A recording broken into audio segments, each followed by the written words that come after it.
Let's keep it moving here, Mac. We'll get over to the Toronto Raptors. Last season, this team finished up with a record of 30 and 52. This upcoming season, their win total projection is currently sitting at 35 and a half.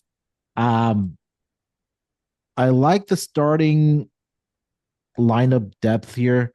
Emmanuel Quickley was a guy that was coming off of an injury and was in and out of the lineup last year. They have Grady Dick, RJ Barrett. Of course, we talked about the acquisition of Brandon Ingram, and Jakob Poeltl did sign that new contract with this Toronto Raptors team to be the starting center for this roster.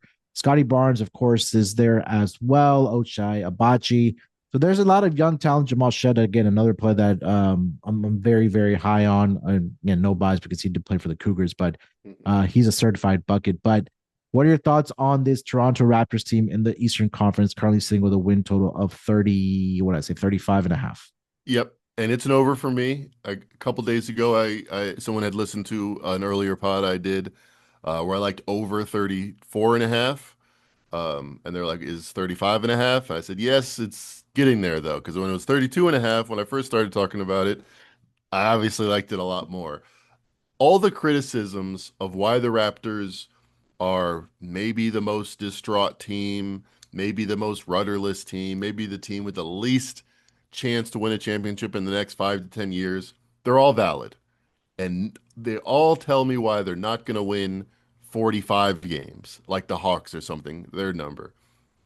None of them really explain why this number was as low as it is. If you look at their net rating last year, it was -4.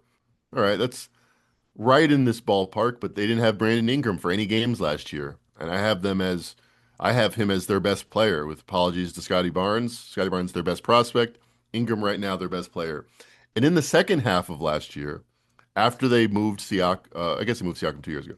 After they moved some pieces and they had pretty much this team minus Brandon Ingram, they were only -1 net rating, pretty much a 500 team projected out.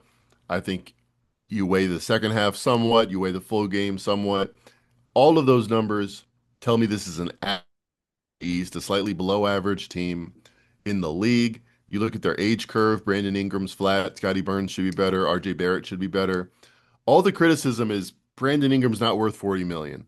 Scotty Barnes isn't worth 45 million. RJ Barrett isn't worth 25 million. Emmanuel Quickley isn't worth what he's being paid. All that's true, but if I'm trying to win an average amount of games in the East, overpaying for average players, it gets me there. If you have five average players in the East, you're just above and beyond a lot of these other teams. I like them better than Miami. I think pending, how some of the new pieces Indiana work out. I just think this team's a little bit underrated. So numbers moved, but not enough. I like the over. That is my best bet so far.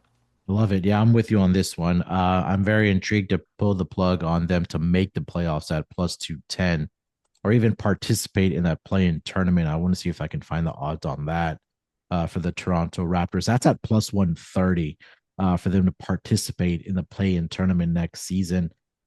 You mentioned Brandon Ingram, and I think that's where the conversation starts for this Toronto Raptors team, and that he hasn't played more than 65 games since ever in his career, or I should say, since his rookie season with the LA Lakers, where he did play 79 games.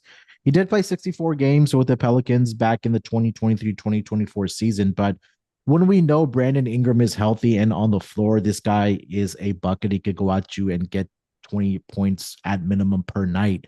The question for this team is how good can they be defensively on this roster? We know RJ Barrett provides them some length. I've seen some type of rumors and news out there that he could potentially be on the trading block for this team. Emmanuel Quickley, another talented player on this roster.